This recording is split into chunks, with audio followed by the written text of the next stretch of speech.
Hi hello lovely viewers. Ambikavathi and கலாட்டா கல்யாணம் இந்த 2 படத்தோட காம்போ, அதாவது டைரக்டர், மியூசிக் டைரக்டர், ஆக்டர் இவங்களோட காம்போவாக 3வதாக ஒரு படம் வந்திருக்கு. அந்த படம் பேர் தான் தேரா இஸ்குமே. அந்த படத்தோட ரிவ்யூவை எந்த ஒரு ஸ்பாய்லருமே இல்லாமல் நான் சொல்கிறேன். நம்ம சேனலை ஃபஸ்ட்டு ஃபாலோ பண்ணிக்கோங்க. ஆஸ் யூஸ்வல் அமராவதி அண்டு கலாட்டா கல்யாணம் மாதிரி இதுவுமே ஒரு லவ் மூவி. ஆனால் கொஞ்சம் அந்த 2 படங்களோட கொஞ்சம் டிஃப்ரெண்ட்டாக இருக்கும். மேபி கேரக்டரைசேஷனாக இருக்கலாம். அதாவது நம்ம தனுஷோட கேரக்டர் அதை வச்சு தான் படம் ஒரு மெயினாக இருக்குது. அது என்ன மாதிரியான ஒரு ரோல் ப்ளே பண்ணியிருக்காருன்னா, ரொம்பவுமே ஒரு அரகண்டாக, ரொம்பவுமே ஒரு அக்ரெசிவான ஒரு மேனாகவும், அவர் ரொம்ப டானு அடாவடித்தனம் பண்ணிட்டு சுற்றுற மாதிரியான ஒரு ஆளாகவுமே இந்த படத்தில் அவர் ப்ளே பண்ணியிருக்காரு. அவரையுமே என்னால் நார்மலான பீப்புள் மாதிரி மாற்ற முடியும். அவரை ஒரு நார்மலாக எந்த கோவமே படாமல் நார்மலாக எல்லா பீப்புள் மாதிரியும் என்னால் ஆக்க முடியும் அப்படின்னு சொல்லிட்டு ஒரு சபதம் எடுத்து, நான் அவரை என்னுடைய தீசஸ் மூலியமாக அவரை நான் ப்ரூவ் பண்ணி காட்டுறேன் அப்படின்னு சொல்லிட்டு அவங்க கூட பழக ஆரம்பிக்கக்கூடிய ஒரு ஹீரோயின்.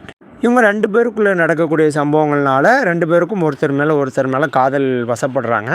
கடைசியில் ஏதோ ஒரு இடத்துல தனுஷ் போயிட்டு அவள் அப்பா கிட்ட போய் நான் அந்த மாதிரி உங்கள் பொண்ணை லவ் பண்ணுறேன் அப்படின்னு சொல்ல போகிற இடத்துல அவர் என்ன சொல்கிறாங்க, என் ஆள் நான் என்ன தெரியுமா, என் ஸ்டேட்டஸ் என்ன தெரியுமா அப்படின்னு சொல்லிட்டு கேட்கும்போது, நீ இந்த மாதிரி நான் ஒரு ஐஏஎஸ், நீ முடிஞ்சால் உன்னால் ஒரு ஐஏஎஸ் ஆக முடியுமாடாடே அப்படிங்கிற மாதிரி ஃபிலிம்மு எக்ஸாம் அப்புறம் இன்டர்வியூ இதெல்லாம் கிளியர் பண்ணிட்டு வா பார்க்கலாம் அப்படின்னோடனே அவர் உடனே வெறியாகி, நான் ஃபிலிமை பாஸ் பண்ணி வந்துட்டு நிற்கிறேன்டா, வந்தோடனே முடித்தோடனே அவன்கிட்ட ஒரு கால் பண்ணுவோம், அந்த காலை நீ அட்டன் பண்ணு அப்படின்னு சொல்லிட்டு ஹீரோயின்ட்ட சொல்லிட்டு போய் அவர் ஒரு 3 வருஷம் கஷ்டப்பட்டு பாஸ் ஆகிடுறாரு.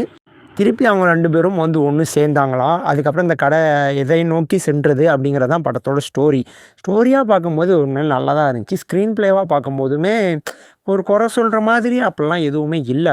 இது ரொம்பவுமே கொஞ்சம் ஸ்லோவாக போகக்கூடிய விஷயம்தான்.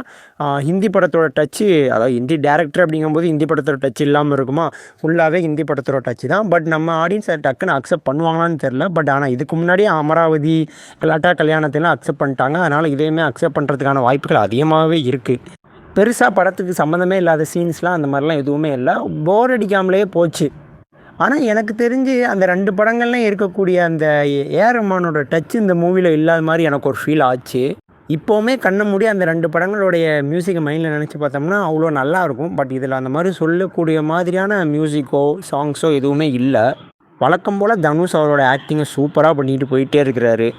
பாலிவுட்டு நான் ஹாலிவுட்டே பார்த்தவன்டா அப்படின்னு சொல்லிட்டு மெச்சூர்டாக வெர்செட்டில்டாக அவரோட ஆக்டிங்கை சூப்பர் பெர்ஃபார்மன்ஸ் பண்ணியிருக்காரு. அண்ட் ஹீரோயினுமே அப்சூஸ்வலி கரெக்டாக தான் நல்லா தான் பண்ணியிருக்கிறாங்க. வழக்கம் போல் ஹிந்தி படங்களில் வரக்கூடிய காமெடிஸ் எதுவுமே நல்லா இருக்காது, ஒர்க் அவுட் ஆகாது. அதே மாதிரி அதில் கொஞ்சம் மொக்க காமெடிஸ்லாம் இருக்குது. பட் அதையெல்லாம் அவாய்ட் பண்ணிவிட்டு கதையாகவும் ஸ்க்ரீன் ப்ளேயாகவும் பார்க்கும்போது ஒரு நல்ல மூவியாக இருந்துச்சு. நிறைய இடங்களில் எமோஷ்னலாக கனெக்ட் ஆச்சு. எஸ்பெஷலி அசுரன் படத்தில் நம்ம தனுஷ் அவர்கள் எல்லாருடைய ஊருக்காரங்க காலில் விடுற மாதிரியான ஒரு சீன் இந்த படத்துலையும் இருக்குது. ஆனால் தனுஷுக்கு இல்லை, வேற ஒரு ஆளுக்கு இருக்குது. அதெல்லாம் பார்க்கும்போது கொஞ்சம் சென்டிமெண்ட்டாகவும் ரொம்ப எமோஷனலாகவும் கனெக்ட் ஆச்சு. எஸ்பெஷலி அந்த கிளைமேக்ஸ்லாம் உண்மையிலே ரொம்ப அதாவது ஐயோ அப்படிங்கிற மாதிரியான சீன்ஸாகவுமே இருந்தது. படம் 2.25 மணி நேரம் இருக்குது. 2.25 மணி நேரமும் ரொம்ப ஸ்லோவாக தான் போகும். ஆனால் உட்காந்து பார்க்குற மாதிரி தான் இருக்குது. எனக்கு இந்த படத்தில் ஒரு குறை அப்படின்னு சொன்னோம்னா, நான் அந்த படத்தை பார்க்க போகிறதுக்கு முன்னாடி என் மைண்டில் ஃபிக்ஸ் ஆனது, ஐயோ அமராவதி டேரக்டரா, கலாட்டா கல்யாணம் டேரக்டரா, அந்த மாதிரியான ஒரு க்யூட் லவ் சீன்ஸ்லாம் இருக்குமா அப்படின்னு ஒரு எக்ஸ்பெக்டேஷனில் போனேன்.